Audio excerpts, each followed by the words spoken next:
Assalamualaikum warahmatullahi wabarakatuh. Selamat siang dan salam sejahtera untuk kita semua. Peserta didik kelas 11 IPA 1.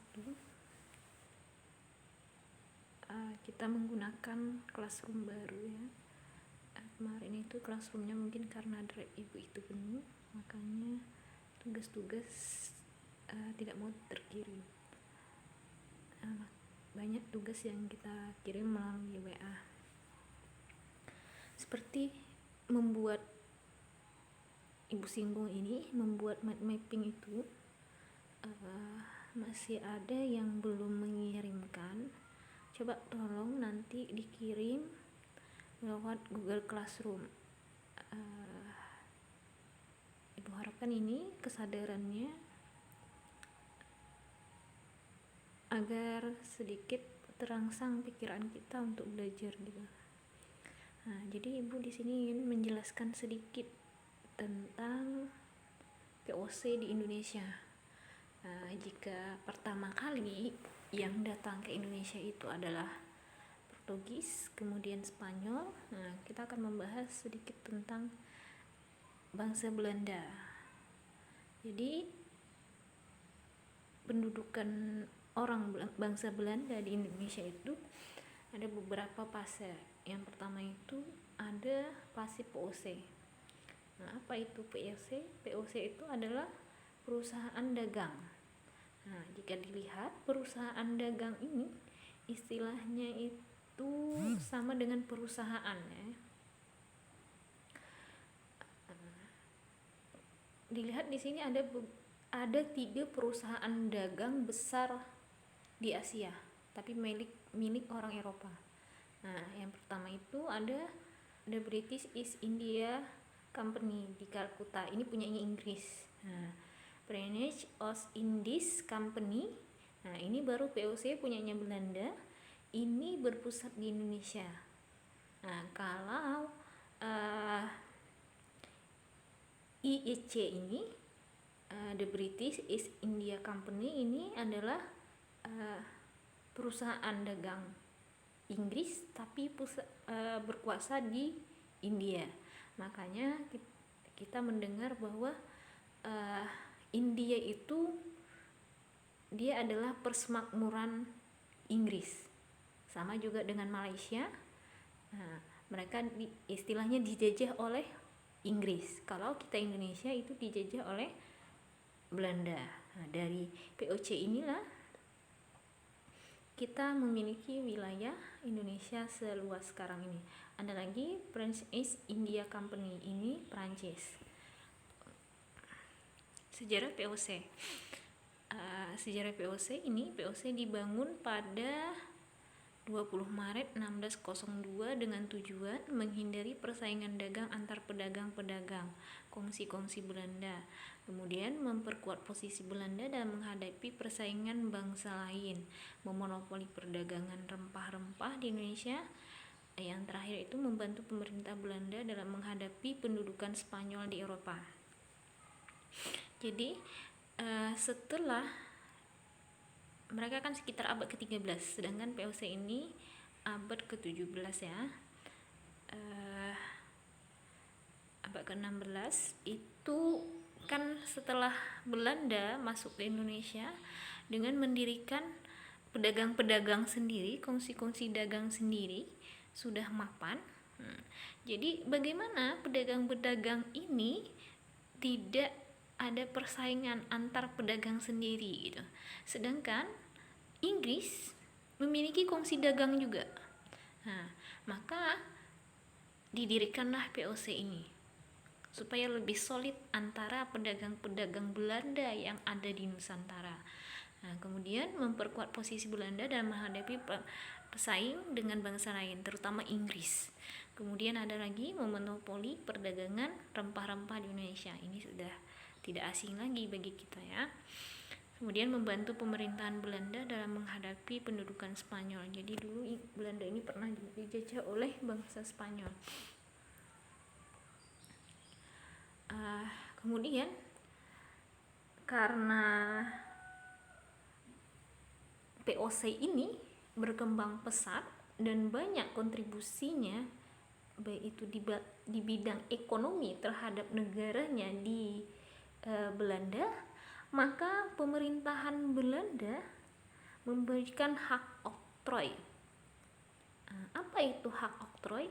Hak oktroy itu adalah begini, menjadi wakil sah pemerintahan Belanda di Asia.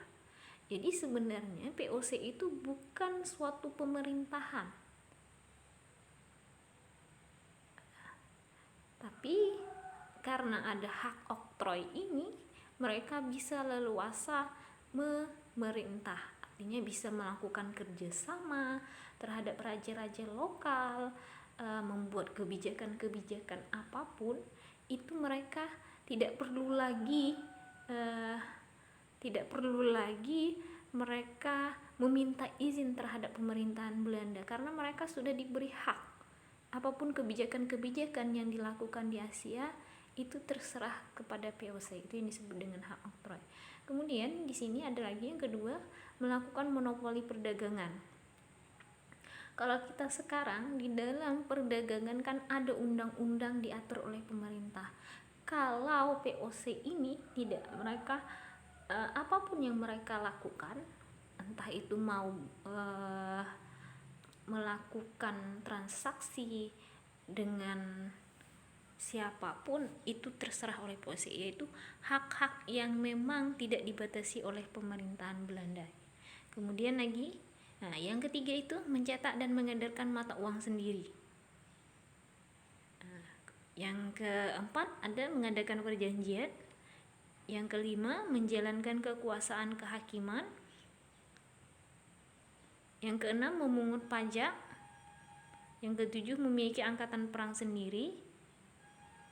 Yang kedelapan menyelenggarakan pemerintahan sendiri. Ibu rasa ini sedikit kita paham, tidak perlu dijelaskan bagaimana suatu kongsi dagang memiliki angkatan perang sendiri. Seperti Amerika kan terkadang ada juga mereka memiliki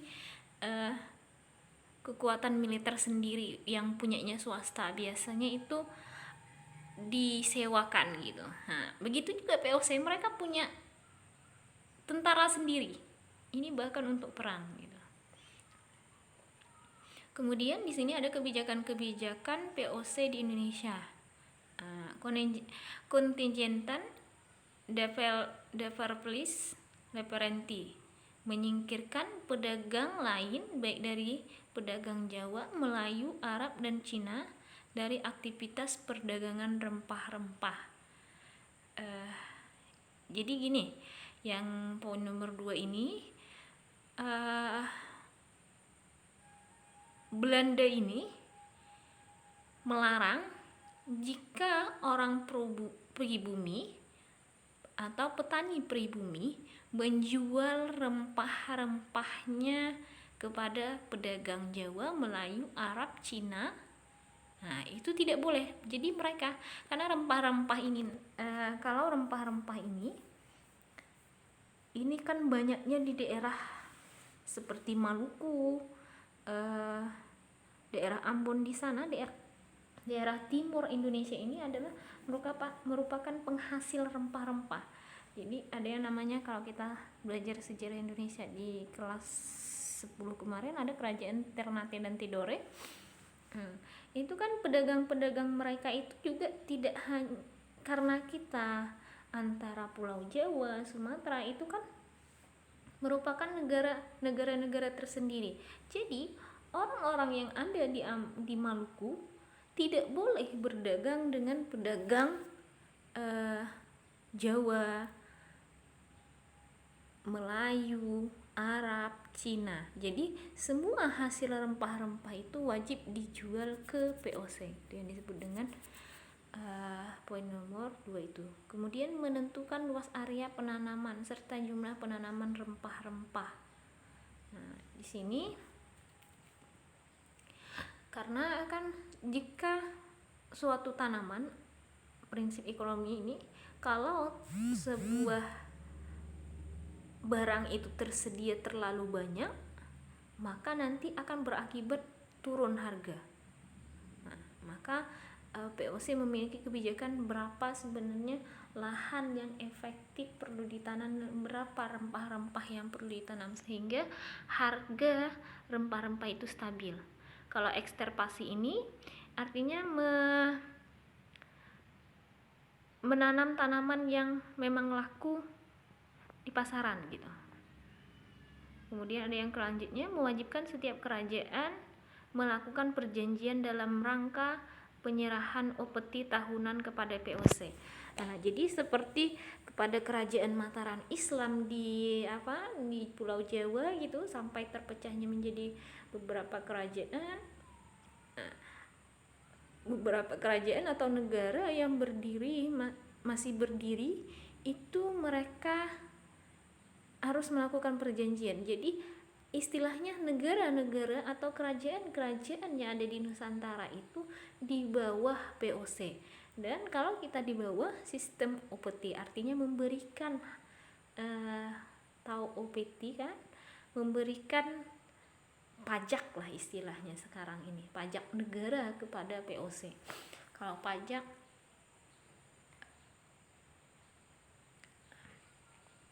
kemudian ada lagi, mewajibkan penanaman tanaman tertentu seperti kopi dan hasilnya dijual ke POC. Nah, ini juga merupakan kebijakan yang memang dilakukan oleh POC. Kemudian gubernur POC di sini ada Peter Both, Gerard Gay, kemudian Lauren. Nah, kemudian ada 4 Jan Peter John Chung. Kemudian Peter Both, peletak dasar POC, ini merupakan gubernur pertama. Tugas utamanya memastikan POC memonopoli perdagangan di Hindia Belanda serta menghalau pesaing lain. Peter Both mendirikan markas besar POC di Ambon serta membangun markas besar di wilayah lain yaitu Banten dan Jakarta atas izin Kesultanan Banten. Kemudian Jan Peter John, jadi ini gubernur yang terkenal saja. Jan Peter John memindahkan markas POC di Ambon ke Jakarta, mengganti nama Jakarta menjadi Batavia. Jadi dulu ada yang namanya Sunda Kelapa menjadi Jayakarta, menjadi Batavia, kemudian menjadi lagi Jakarta. Itu nama-nama untuk Jakarta. Yang selanjutnya melakukan monopoli perdagangan di wilayah Maluku, menguasai orang Inggris di Pulau Rune, ini terkenal. Kemudian mengusir dan melenyapkan penduduk asli Banda. Kemudian melakukan kebijakan eksterpasi. Berakhirnya kekuasaan POC. POC dibubarkan oleh Belanda pada tahun 1799 dengan alasan faktor eksternal, berdirinya Republik Batak 1795-1805 yang merupakan negara bawahan pasal dari Prancis. Nah, maka ini negara Batak inilah kita Indonesia dikuasai oleh orang Prancis. Bukan secara langsung diperintah oleh Prancis, tapi karena Belanda dikuasai oleh Prancis, maka secara otomatis daerah jajahan Belanda juga termasuk kepada wilayah daerah Prancis gitu. Kemudian faktor internal, korupsi. Nah, maka ada yang dikatakan bahwa budaya korupsi di Indonesia ini tercipta itu karena POC.